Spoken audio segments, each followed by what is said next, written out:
Blessed be the glorious King Jesus Christ. What it do, YouTube? It's DM Swervo here. Today's video, we're going to review over the courtside report that dropped in the Twitch stream today. Before we dive in, I just want to introduce myself as a new content creator in the community. Honestly, just wanted to share some input and some suggestions that I got for 2K so we can have a better game. Let's dive in. Skill-based gameplay. So Evan, what does that mean? Rewarding a skill-based gameplay experience where you feel more in control and you feel that what you're doing on the sticks, on the controller, is more reflected by what you're seeing on your screen. And that is an overall theme. So you're going to feel it across shot outcomes, blocks, steals, loose balls, rebounds, and more across just how gameplay feels this year. That's really all we be asking for.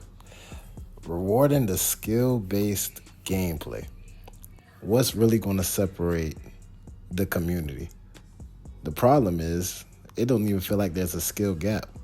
I feel like people get rewarded for being in, not even really being in position. It just seems like there's like an invisible wall between certain players and certain animations where they get spoiled with like a steal or something, or they'll get a block and they didn't even try to go do that, but they get rewarded for that.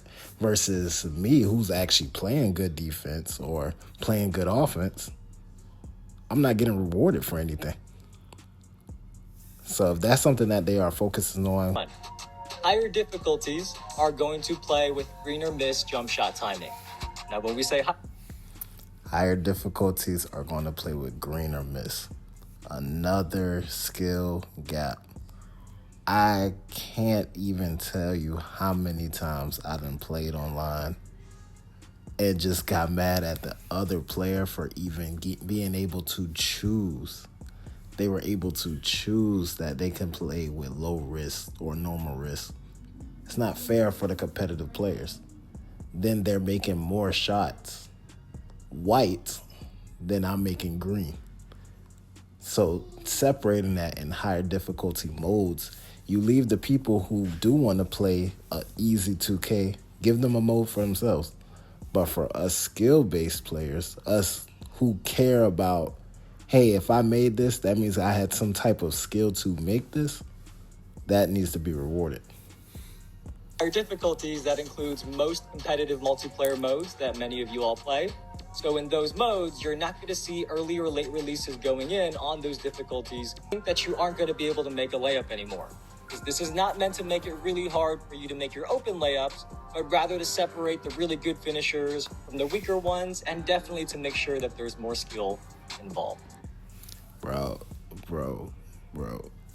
If they're going to make us use timing to make jump shots, don't everything in the gaming should involve timing? Thank you, 2K. Thank you for focusing on this. Why are people allowed to just make layups without timing it? Why are dunks even, like, why am I able to only just press a button and I'm able to dunk the ball? That takes skill. If you want the diversity, if you want that skill gap, them close shots, them layups, and dunks need to all be timing. I don't care if it's a simple two-hand. Let the player actually have to time that dunk for it to be a good take. That's a quality take. I would respect all slashers if every time they went to the hole, they actually had to time what they did. Not 2K blessed them with the animation. But me, I'm living by the three or even by the mid-range, and I got to time every single thing that I do. If I'm wide open in the hole every time, yeah, I don't have to time it. Doesn't matter. But if I'm wide open on the three or wide open at the mid-range, I have to time it regardless. Make the whole game skillful. Make the whole game timing. I don't think that's a bad take. I feel like the people that will complain are the ones who live by being slashers. There's going to be so much more respect for a slasher if they had to time everything. Just like how shooters have to time everything. That you can now preview the body types that you'll be able to unlock right from inside the builder. Because I respect that. I respect being able to preview your body type if that really matters to you in the game. I mean, I feel like it matters to me. I don't want certain player builds on like how my player's play style is.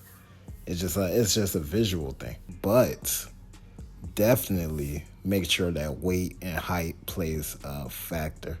Honestly, I don't even know why. I don't know whose video I was listening to, but like, why are we not able to import certain players' body types? Like, if I'm 6'3", let me be able to import a Stephen Curry type of body type. You already have it in the game.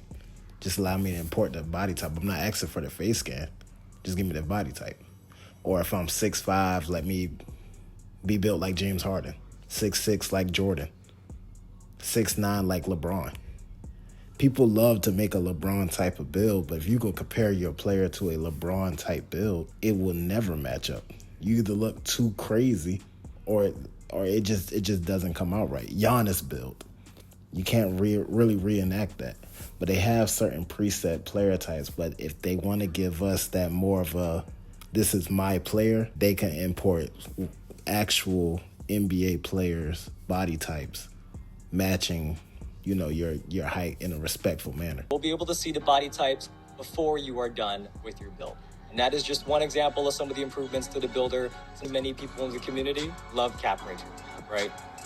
In case you weren't locked into 2K25, you don't know what that is. Bruh, cap breakers are a W.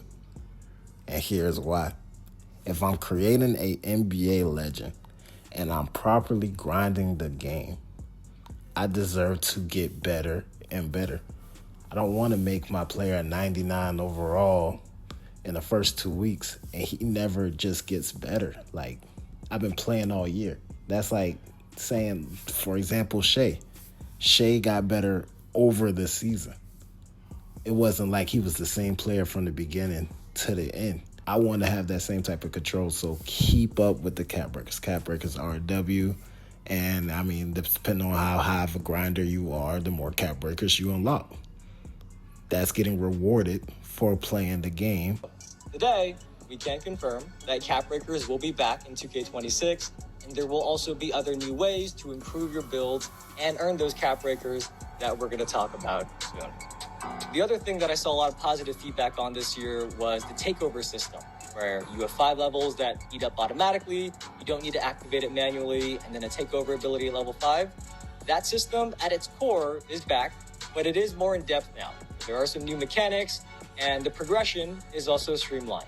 So unlocking takeovers and the pure amount of takeovers and special abilities or takeover abilities, that is not going to be as intimidating anymore in 2K26. So, hey, drop in the comment section how y'all really felt about takeovers. Takeovers do change every single year.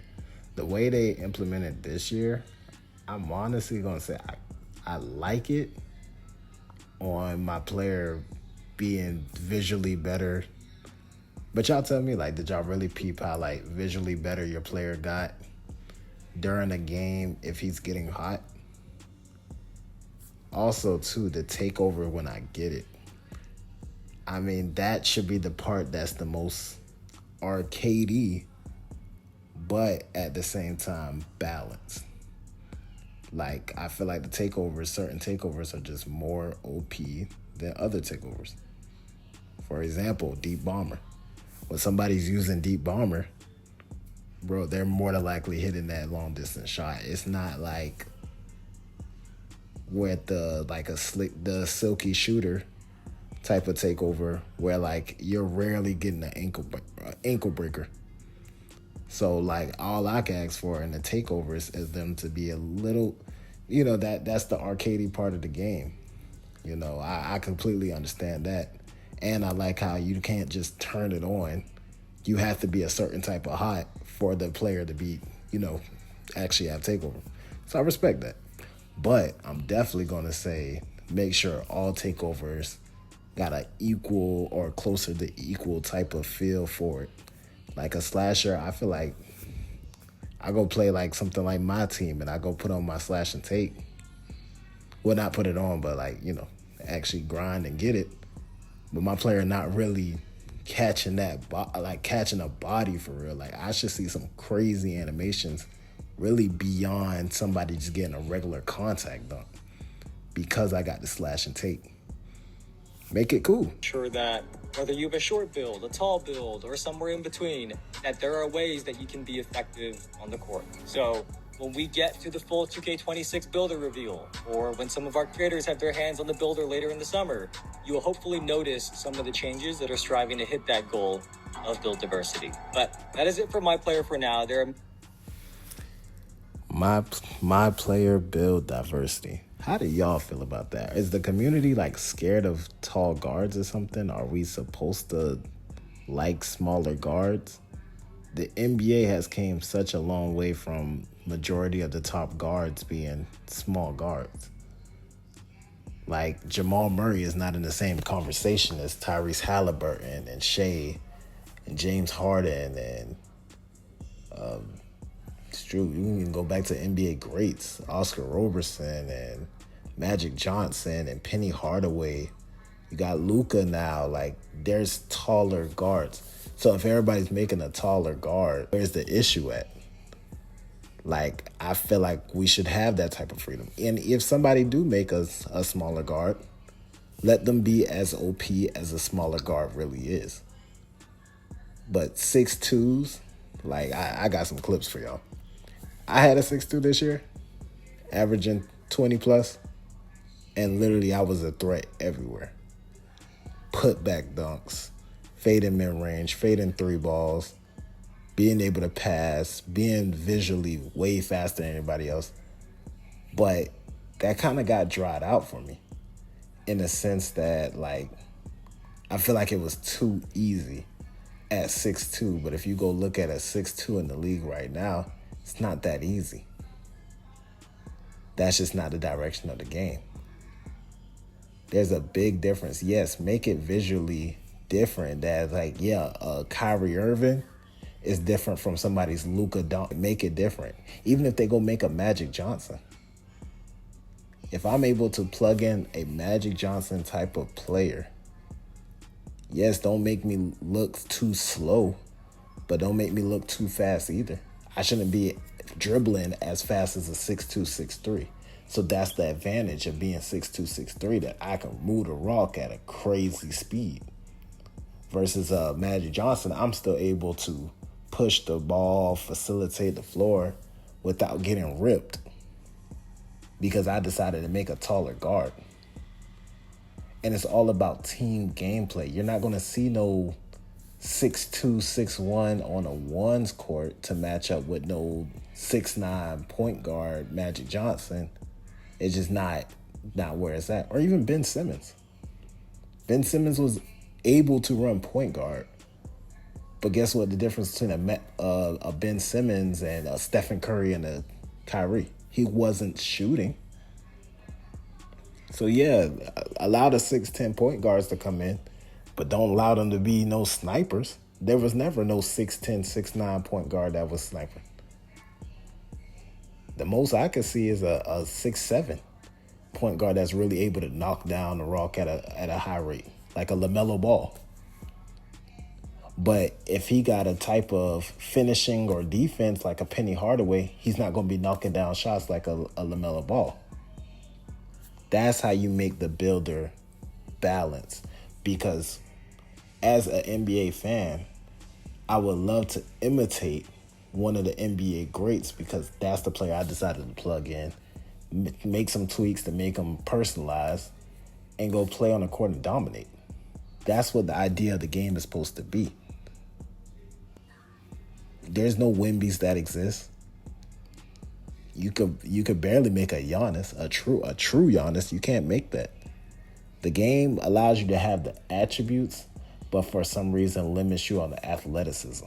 Like, we're not NBA stars. I'm gonna show y'all another video of like a breakdown of like me trying to reenact the NBA star, and I'm not even able to plug him in. He's a 94 overall, but I'm not even able to plug him into the builder because we are restricted in that manner.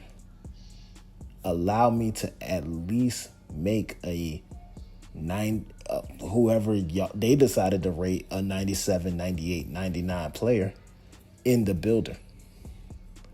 Let the cap breakers be the things that separate somebody who barely plays the game and who grinds the game a lot. My career is a really important mode to us because so many of you. Let me know how y'all feel about Spike Lee making that comeback, man. I do remember how it was when he was actually over the storyline. He is a great director. My career is fun. That's typically always the first thing I run to when the game comes out. I want to see how my player play against AIs. Give me a little feel of my player before I start playing online. So I do expect this My Career story to be on point. Love playing in your NBA careers. Makes sense, right? Who doesn't want to make themselves, put them on an NBA team? It's fun. So this year, the dev team has spent time building out a full prelude story that is called Out of Bound. Title of it? Now, we're not going to spoil how the story goes, of course, but what we can say is that there are now more consequences to the story games and your choices. So that's all we ask for. Have consequences for our actions. Sometimes we want to go rogue. Sometimes we want to play teacher's pet. Basically, let us have control of how our story goes. Don't let it be so strict to where, like, it don't matter what I say. My career is going to be a good, happy ending anyways. Nah, I may want to be really, like, I might choose a character and really just choose all the bad decisions. Ultimately, almost make me get kicked off the team. Have a story for that. I may want to come try to make it back on the league. Send me to the G League or something. Like, make it interesting to where, like, I could really find myself getting kicked out of the league, and now my career player can't go back to the NBA. Now I got shipped overseas, and now I'm stuck over there. Like, do what you gotta do to make everybody feel like they got control of their storyline. For example, if you've got a game and your goal is to outshine your opponent, but you fail, your agent might not be able to get you the best opportunities because you didn't pass those objectives. So it makes things more interesting, and personally, every year... Yeah, I don't be tripping about the objectives. So if they are really going to matter, I'm going to care about them. Also, too, if they can make my career more rewarding, it will make it a better game as well. Like, yeah, you got people in the NBA that's signing the biggest contracts that we ever seen. Shea making almost $70 million a year. If I'm hooping like that, make my career player look like he making $70 million VC.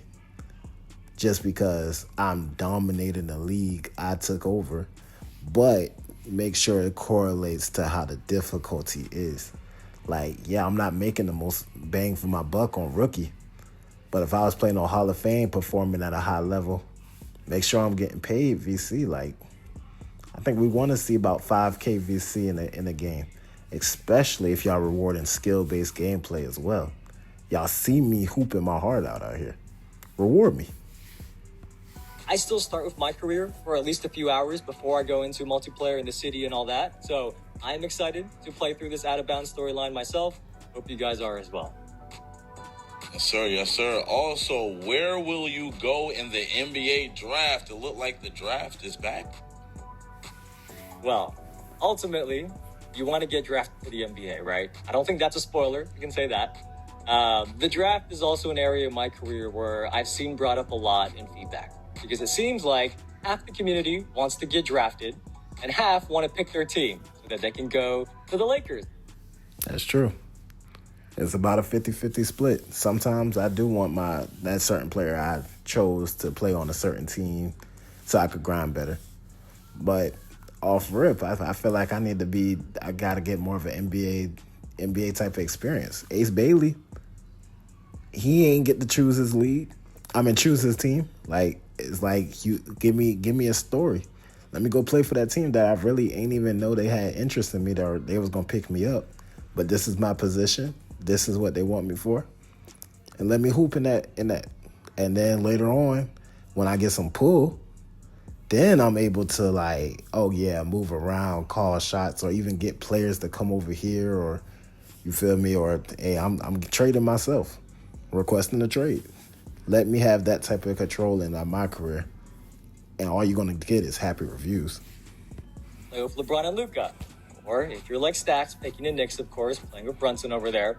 But our dev team has done the best of both worlds in 2K26. So this year, you can be drafted based on your performance and how well you fit each team.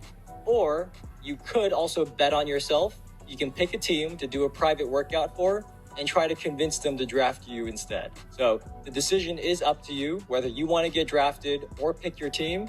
And I think it's a pretty nice solution to that feedback where we saw both ends, people who wanted to get drafted and people who wanted to pick their team. Now you can do what you want.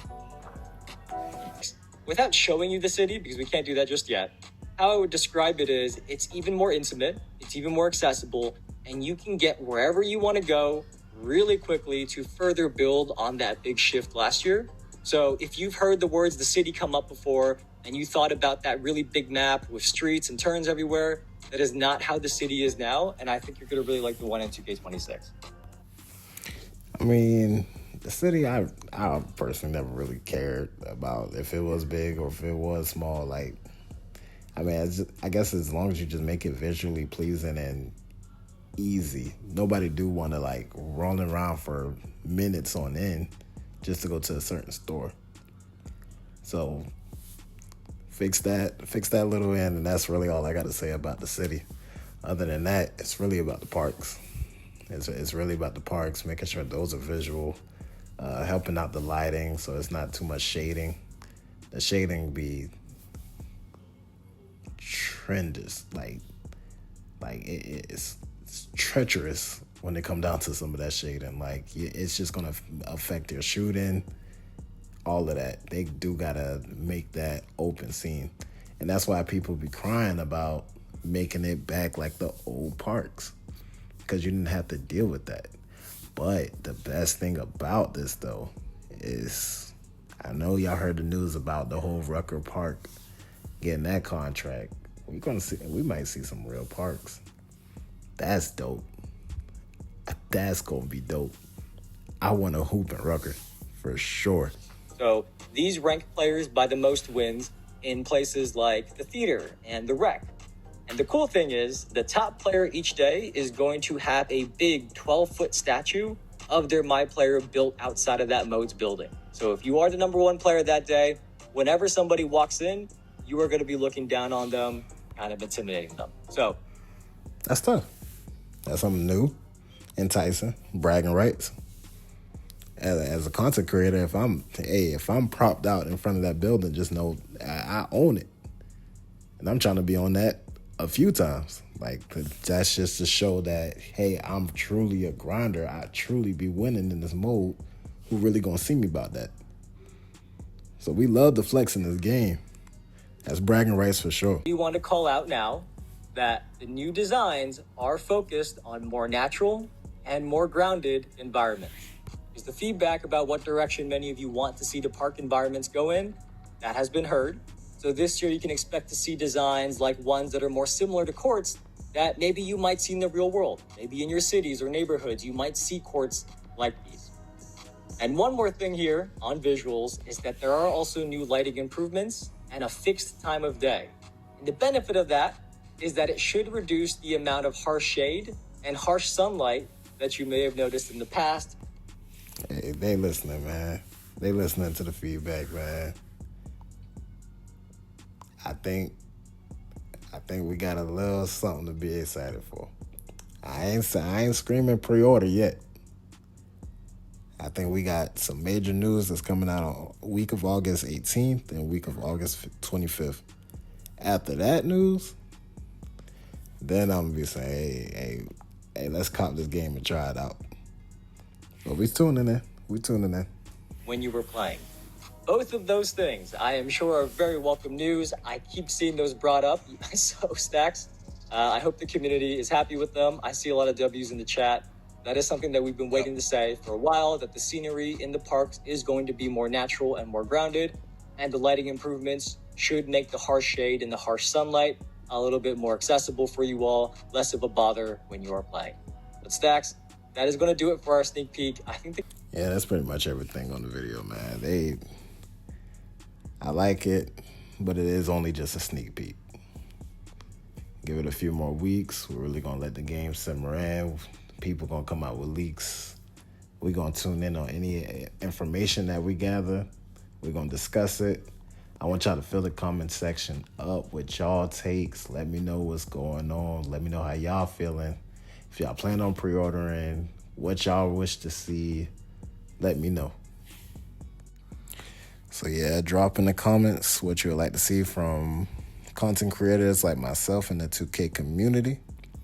Like and subscribe so you can tune into any more news, leaks, the gameplays, even hooking up for some games. I plan on running with a lot of you guys when it comes down to when the game drops, especially on the early access. We trying to get some teams in, trying to run pro, rec. If Proving Grounds back, they ain't even say anything about Proving Grounds so far from what I heard. And before we close, I want to just close out with a verse today coming from Matthew 11:28. Come to me, all who are weary and burdened, and I will give you rest. Love God with all your heart. That's the best message I got for you. And tune in for the next video.